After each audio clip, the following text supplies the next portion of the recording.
Mata Aida melotot melihat akhir kejadian itu. Matanya tidak dapat melihat dan mengikuti gerakan mereka.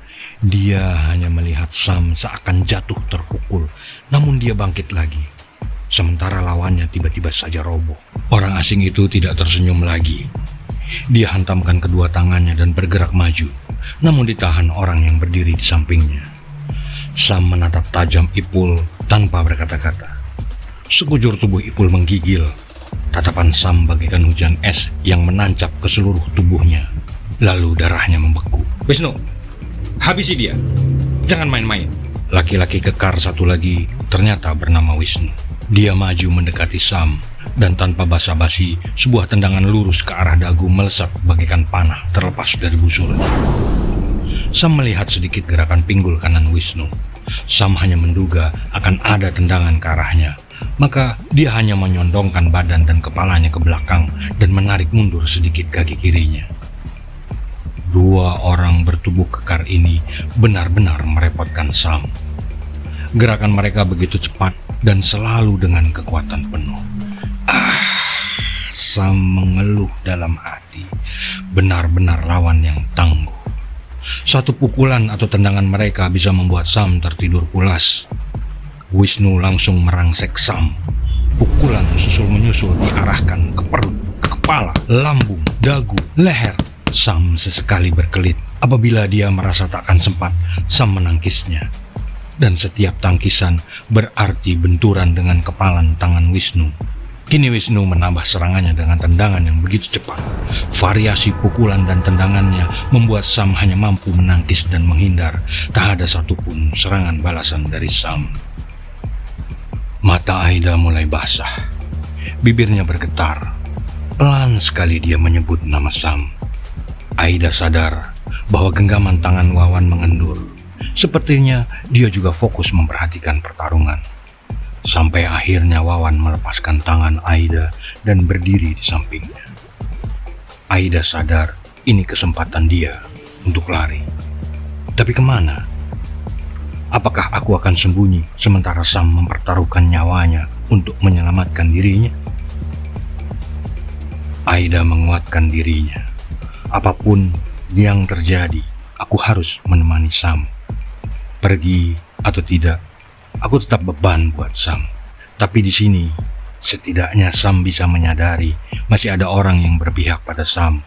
Walau cuma aku yang tak bisa berbuat apa-apa untuk membantunya. Tiba-tiba, Aida menjerit sambil melekap mulutnya dengan kedua tangannya. Sam terhuyung-huyung mundur. Sebuah pukulan tepat mengenai keningnya. Isi kepalanya seakan berantakan. Tangannya diangkat ke atas dengan pandangan nanar. Sam mengatur nafasnya sambil bergerak menjauh, berusaha mengumpulkan kesadarannya. Sebuah teriakan terdengar bersamaan dengan loncatan Wisnu yang mengarahkan pukulannya ke kening Sam yang kini mulai terlihat merah tebal. Sam memutuskan untuk beradu kecepatan dan variasi serangan. Dia akan menantang kehebatan lawan setelah dihujani ratusan pukulan dan tendangan dan dia tidak melihat celah sedikit pun. Sam sadar terlalu sibuk berpikir mencari celah sementara gelombang serangan tiada henti. Serang atau mati bonyok, ujar Sam dalam hati. Kini langkah kakinya tidak mundur. Dia maju menghampiri terkaman Wisnu. Sam mengarahkan tendangan ke arah perut, sementara kepalanya digeser ke samping, namun mengarah maju. Menjauhi pukulan, tapi mendekati lawan. Wisnu menangkis tendangan Sam dan mengubah pukulannya, lalu mengirim sebuah tendangan melingkar ke kepala. Sam tidak mundur. Dia menghindarinya dengan sedikit membungkuk dan menyelipkan pukulan ke paha dalam.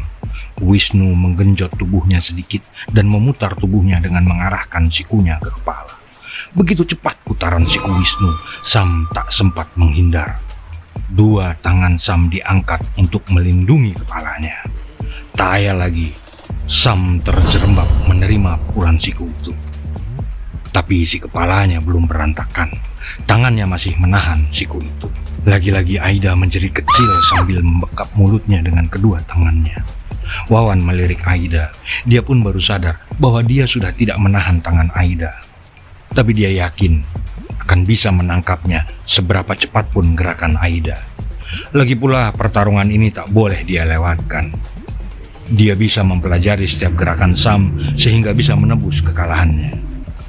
Ketika jatuh, Sam tetap dalam posisi siap menerima serangan susulan dan siap menyerang. Melihat Sam jatuh, Wisnu mengangkat tinggi kakinya, lurus ke depan dan secepat kilat mengayunkan ke arah dada. Jebol dadanya bila tak sempat menghindar karena posisi tubuhnya yang terlentang di lantai. Bagaikan pisang yang diinjak, hancur lebur. Sam memiringkan tubuhnya dan mengambil gerakan menyapu kaki Wisnu yang menjadi tumpuan tubuhnya. Wisnu melihat sapuan kaki ke arahnya. Dia genjot tubuhnya ke atas sambil berputar beberapa kali. Sungguh, sebuah cara menghindar yang hebat, gumam Sam dalam hati. Mereka kembali dalam posisi berjarak. Sam memutuskan untuk melakukan serangan terlebih dahulu. Dia menggulingkan badannya seakan hendak menyerang kaki Wisnu, namun mendadak kedua tangan Sam menahan gerakan berguling tersebut.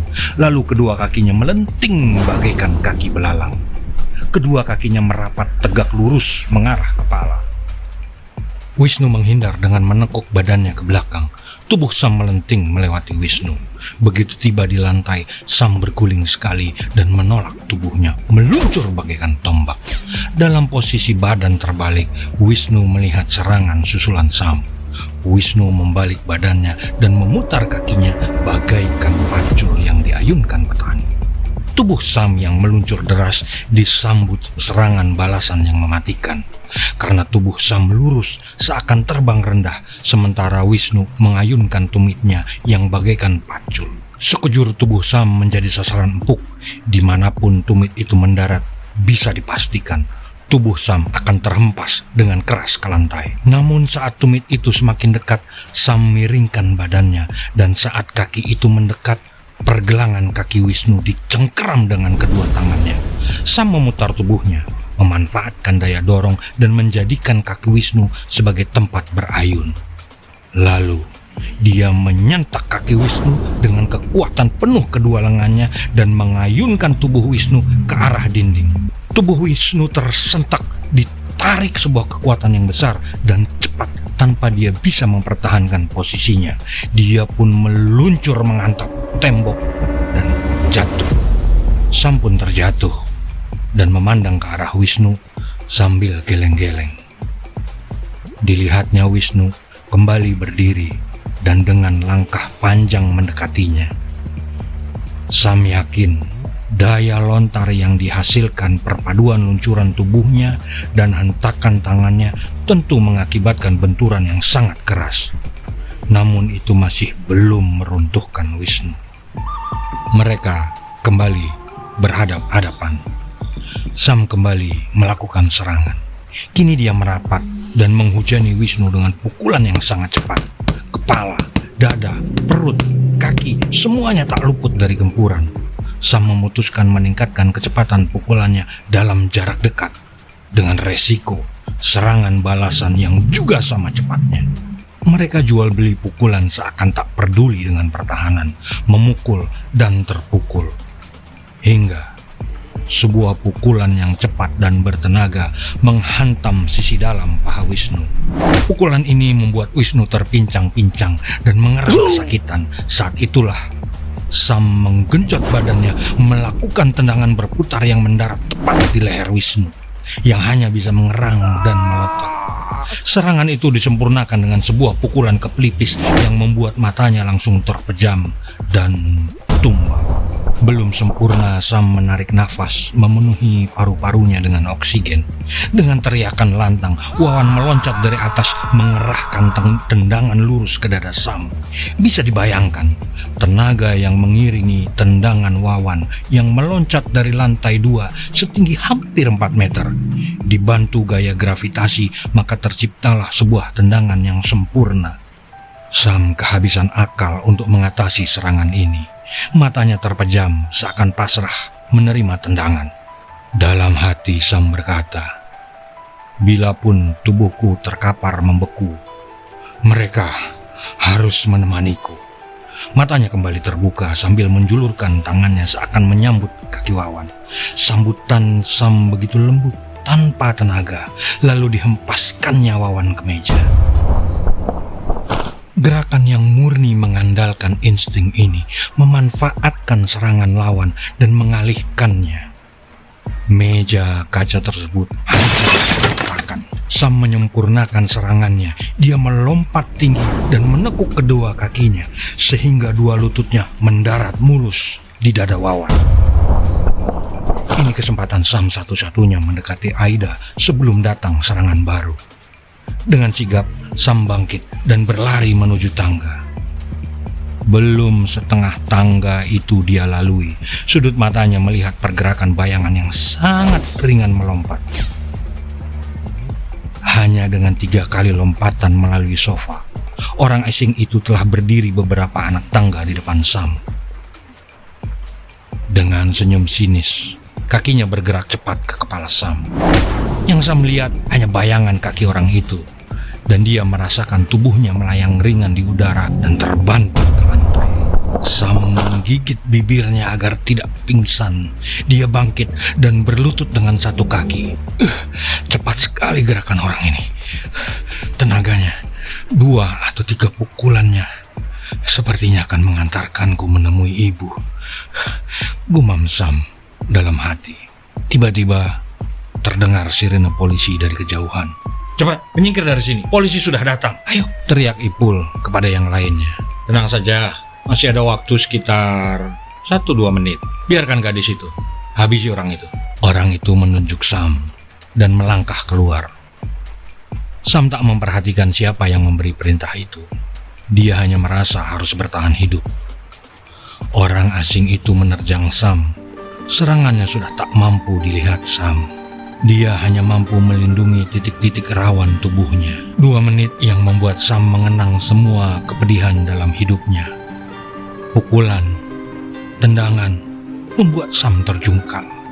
Bangkit, menangkis, kembali terjungkal. Menahan, bangkit, menghindar, dan terjungkal lagi.